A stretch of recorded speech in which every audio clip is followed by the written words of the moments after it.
Yeah, so the first step would be simply, we're running the state of Nebraska. We're running the government of the state like a business. We're decreasing spending and improving services. First step of the funding would be when we partnered with Senator Clemens as we took office. If you'll remember, back in the fall of 2022, there was bushel baskets and bushel baskets and bushel baskets of money. We had lots of state agencies that wanted 10 and 15% more money. Why? Because we had the money. We all do it. It's human nature. It's nobody's fault. It's human nature. We tend to spend our own money if we have a lot. We tend to do it in government. We said no to everything, presented a fiscally conservative budget that ended up being 2.5% growth with the unicameral, which allowed us to create the Education Future Fund to be able to start the $1,500 foundation aid. So that money will not be needed there, so that there'll be $160 million from the Education Future Fund. We've made progress at the state level in our 18 months of $200 million savings in running the state government, so we're leading the way at state, utilizing, and then some interest from non-bearing accounts. So that would be roughly $400 million. Obviously, the previous tax credits are also a part of the process. So in the end, we need to be able to broaden the sales tax and get it right in the total $1 billion, and that is a list of all of the past exemptions, and those will all be conversations that the legislature will have, and stand firm on being able to go back to what Nebraska did, had a broadened sales tax base, and in the last 60 years, there's been 120 exemptions taken off. Where'd that money go? That went away and went onto the backs of the property taxpayers. So that's not a tax increase, that's putting sales taxes back in play that used to be a long time ago. All of them. Yep. So I think we're saying let's take a look at every exemption, and then that's going to be the work of the legislature to decide what will come into play. Everything's in play. Yes, sir.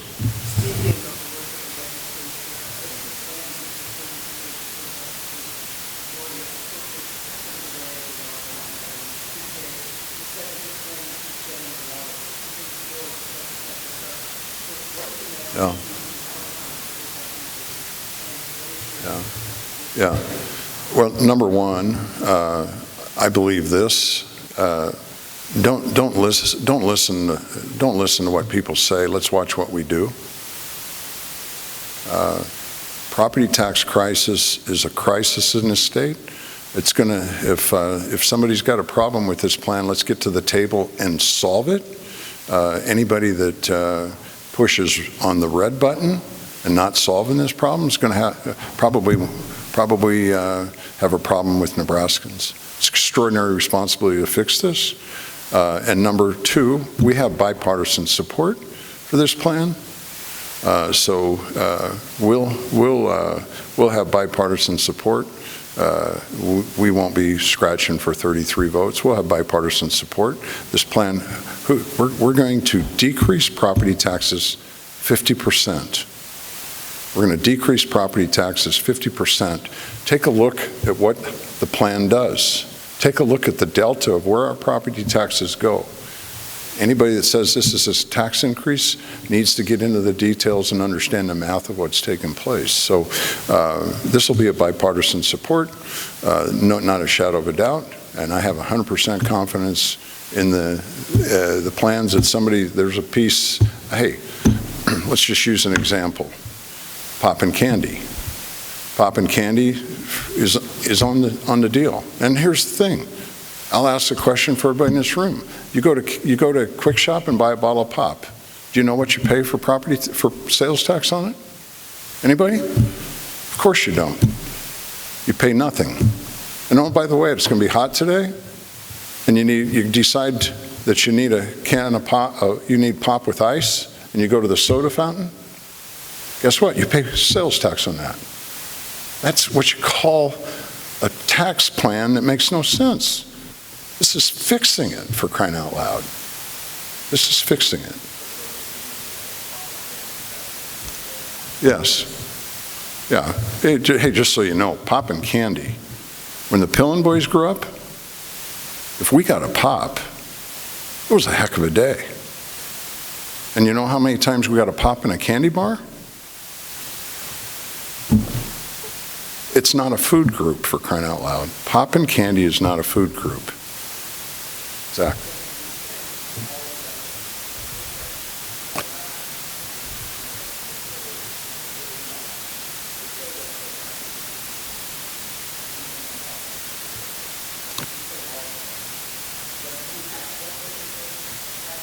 Yeah. I think that today, through all the conversations, that the inputs are off the table, but having sales tax on, everybody agrees. Everybody's got to participate. And so I think that the conversation is not doing inputs, but that we go with taxing new equipment, new manufacturing equipment. And then, obviously, none of us believe in double taxation, so then personal property would come off of that. And and again, I'm okay. What the legislative body comes up with those solutions, I 100% support.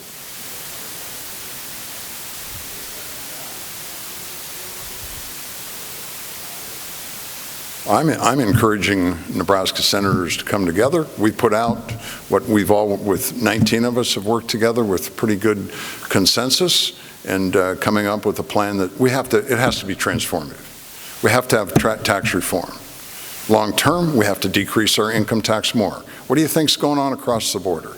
I mean, we have to lace our sneakers up and compete, and we have to fix our tax policy. We have to have tax reform, and we have to get it done now. We can't have a 10-year incremental plan.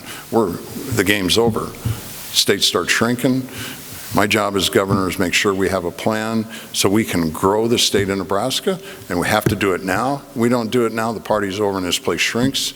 I don't want to be any part of that. Andrew. Yeah.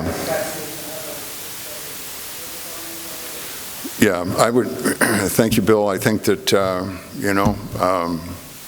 yeah, I'm a little reluctant talking about this because I haven't talked to Coach about it, but, the people have spoken. People have spoken. We've approved gambling, online sports betting. Online sports betting is real, and it's happening in the state. Whoever wants to do it is doing it, and we're giving all the revenue to our neighbors.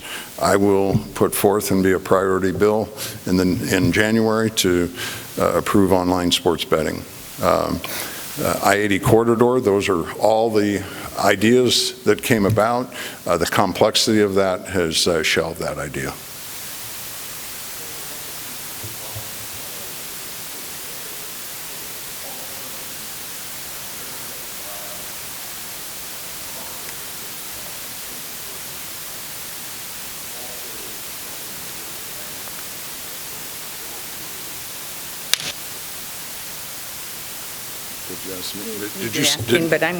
Did you ask me that? Okay, yeah.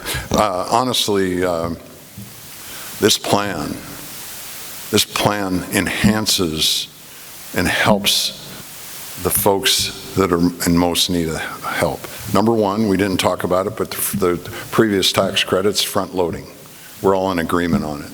It was a great step, but the hardcore reality in 2023, there was $750 million of tax credits. $500 million was taken advantage of. And as I say, I'm governor of everybody in Nebraska. Of that $500 million, that made up about 55% of Nebraskans.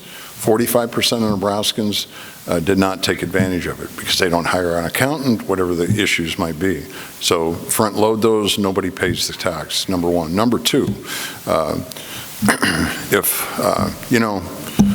just for a history lesson, 1974, things changed.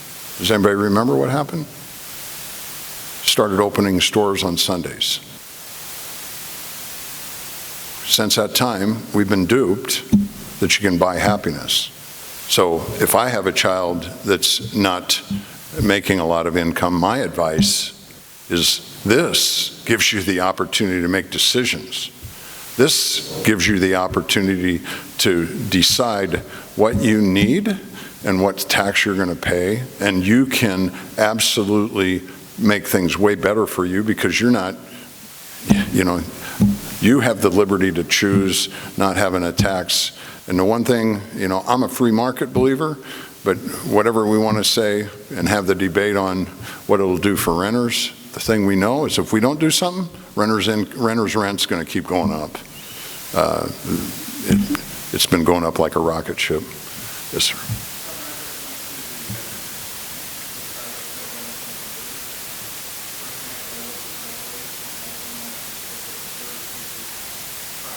Yep.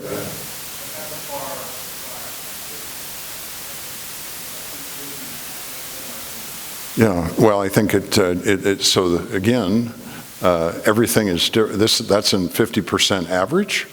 I mean, there's going to be districts that have a 35-cent levy, and their tax savings is not going to be very great.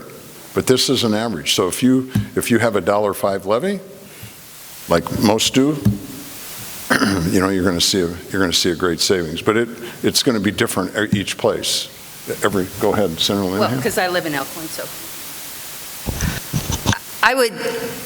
This is why it's so confusing for people, but in Elkhorn, we have a lot of SIDs, so if you live in an SID, you can have a different tax situation than if you're just in the city, and you're also going to have a different tax situation depending on, and this will affect Elkhorn and Gretna, where you've got a large bond issue. We are not building schools with state money.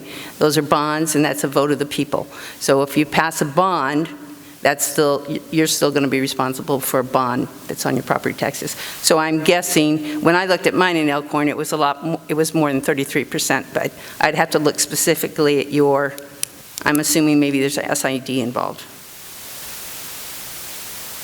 But it's a great question. Everybody's not going to have 50%. There's going to be places, some will have 65, 70%.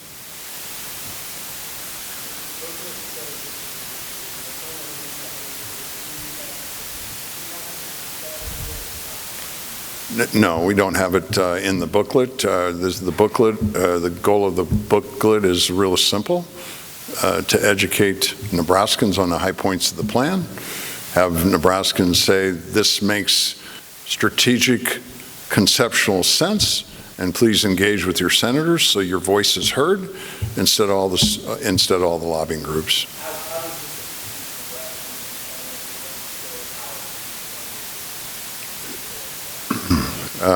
I think that those details for us to put a plan out, that the unicamerals, when the unicameral comes together, that's their job to put together and what the plan will be to be able to come up with the extra funding.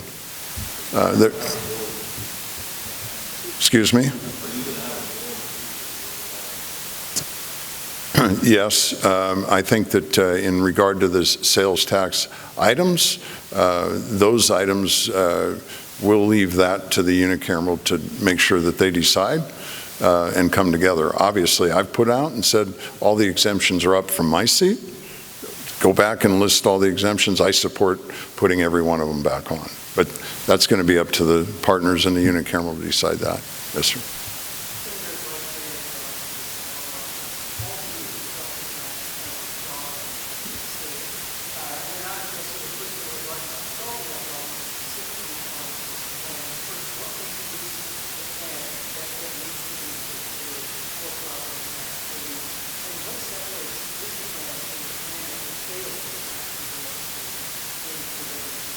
Yeah, that's a great question. I think there's a couple things. One is we're talking about 100% state fulfill its constitutional obligation, quit quitting on kids, and fund K-12 education.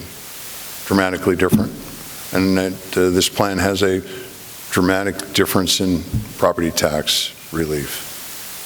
Number one. Number two, this plan is really, really important that we stop spending money, that we start finally having courage to say no more. Local control is incredibly important. incredibly important to all of us in Nebraska, but we've proven, I don't know if everybody realizes it, it took me way too long to understand, but I mean, we have state statute in play today. Everybody's uptight about the valuations of your homes, right? We shouldn't be. We have state statute that says whatever valuations go up, our levy goes down accordingly, no change. State statute in play. Except there's a relief valve. Relief valve for every local government to override it, and we've been very, very good at that. We do it 100% of the time. So we have to have hard caps. So I'm a believer in this. If anybody wants to go back and check the facts, when the Obama administration took place, we went through a severe recession. Everybody remember that? Most of us in Nebraska don't, because from renewable fuels, our economy was thriving. We had lots of revenue. And so consequently, we grew government at 5 and 6%. During a time, 9 straight years of deflation. Deflation means we had deflation of 2 and 3%. So I'm an advocate, hard cap 0 or CPI. What that means is when we go back and have 3% deflation, each government is 0. They're not asked to cut like we're doing at the state, but it's 0. If it's a hard cap 3, that means government grows 6%. Didn't we learn that? It's simple. So really, really important that we have policy that stands, policies that affect us, and that's why hard cap 0 or CPI is really, really important. When communities, and there's growth component for communities, but when communities need more money for others, they take it to the vote of the people, not 3 or 6 people.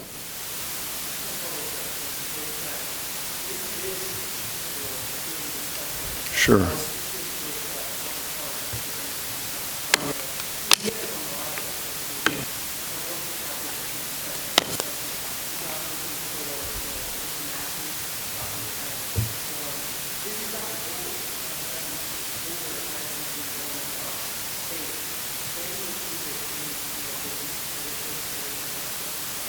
Not a shadow of a doubt. Yes, sir.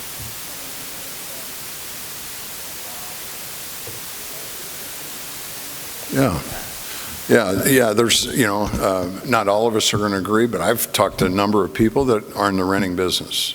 And the people that say, no, that's not, they obviously don't have assets that they rent out.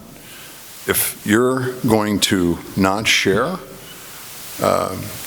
if anybody's been in that business, do you want to have a good renter or a bad renter? If you have somebody that doesn't take care of your place, you can't charge enough for rent. The market will correct and renters will win by property tax reform. Not a shadow of a doubt. That's the free market. That's how it works. Those of you that say that doesn't happen, well, the one thing we can agree, what we're doing now, rent will continue to keep going up. When we're at $1 million a day, it'll keep going up. It'll be going up $200 a month. It'll keep going up. This plan will solve the problem, not a shadow of a doubt.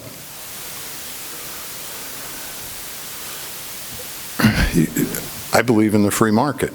I believe in the American dream. Free markets work. That's why we're the greatest country in the history of civilization, for crying out loud.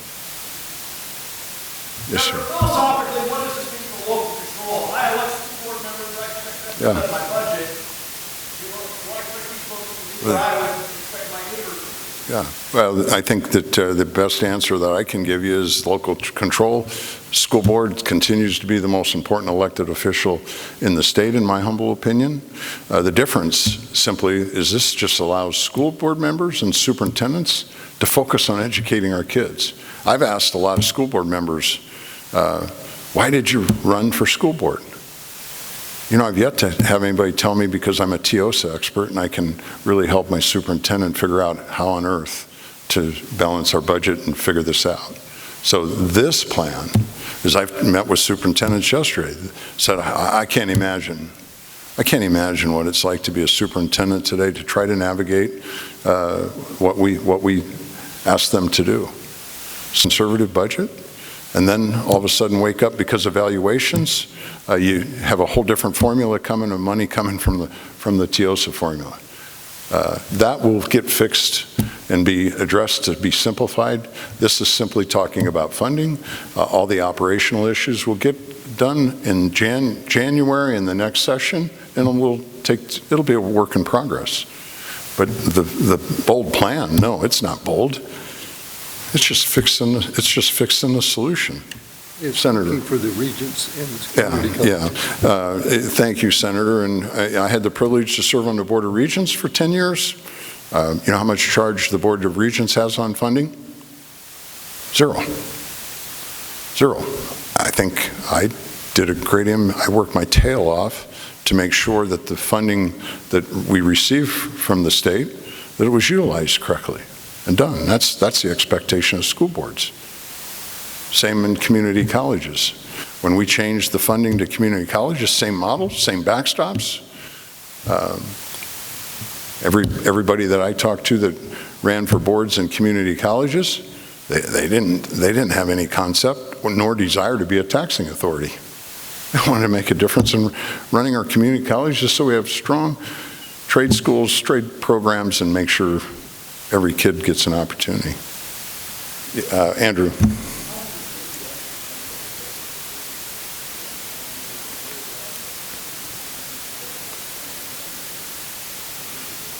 Yeah, no, that's not. So the plan will be exactly the way the funding goes now, and the commitment is no school. Number one, all schools' funding is in place for this school year. Nothing changes. And then in January, there'll be conversations in the unicameral about how do we make sure that we don't get calls from a superintendent that says, I've put forth a 1.5% growth plan, and now all of a sudden, because of valuations, I'm $11 million short from the state. We have to have a plan that is consistent funding. I have told superintendents I am committed. Every superintendent I've met across the state, I've asked this question. How many state statutes do you have that do nothing but raise the cost of educating our children and have no impact on their outcome? Guess what? Every superintendent says, we've got a lot. Well, I'm committed to helping clean the closets out there, to make sure we don't have to have all this administrative bloat, so we pay teachers more. Not cut that money, take that money and pay teachers more. Who can be against solving our problems so we can pay teachers more and have great outcomes for our kids? That's what this plan does. Yes, sir. Zach.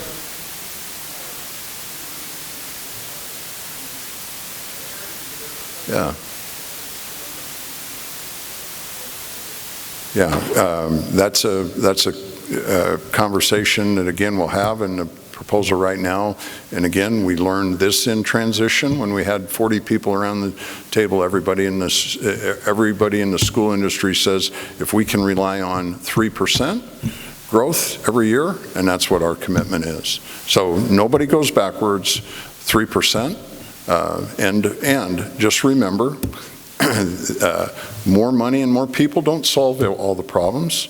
What we have to do is we have to come together and make sure that we don't keep asking for more measurables to hire more people to keep track of stuff. Let's focus on educating our kids, and that's where superintendents, we all agree, let's clean the closets out.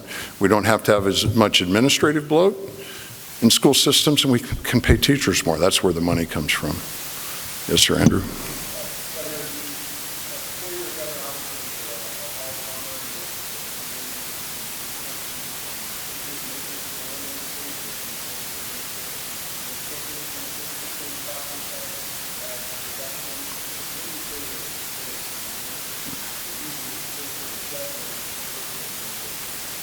You know,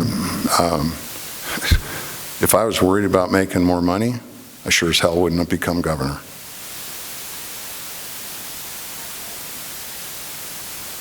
Bill?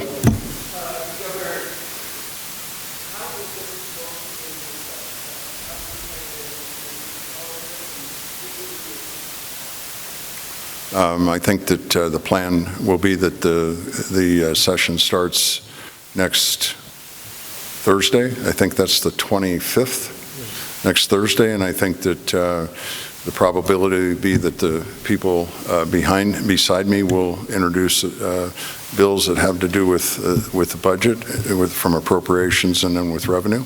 And that's how, all those details haven't been worked out, but that'd be the conceptual perspective at this time.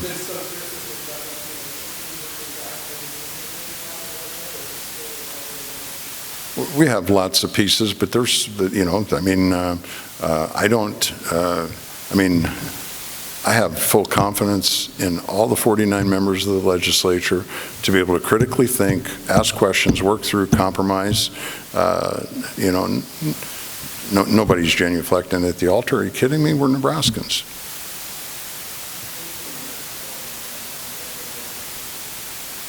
I'm sorry, Andrew. I'm not understanding the question. I'm sorry. When will you issue the proclamation? I don't understand it. So they want to know when. You're asking, I believe, when the governor will issue a proclamation for the special session? Is that the question? And how narrow will it be? I can't answer that, Andrew. I'm sorry.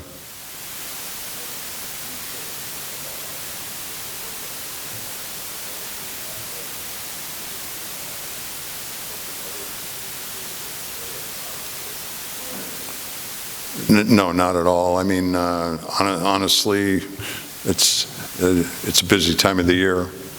Everybody's working nonstop. There's people on vacation. There's people everywhere, and people have worked so hard. I wasn't going to encumber and ask other people to come. Yeah, of course. Again, we're going to have bipartisan support that's going to exceed 33 votes for this session. That's no ifs, ands, or buts about it. Yeah, who pays for the booklet? Pillen for governor pays for the booklet, and Pillen for governor will be doing whatever we decide's best to help Nebraskans understand the problem and get engaged to make sure their voices are heard. Kind of the same thing I've done from day one and running to become governor. Getting Nebraskans activated in this process so their voices are heard. All right, well, thank you all for being here today. Really appreciate it, and I appreciate you helping us get the message out to activate Nebraskans so their voices are heard in the democratic process. It's really, really important. Thank you.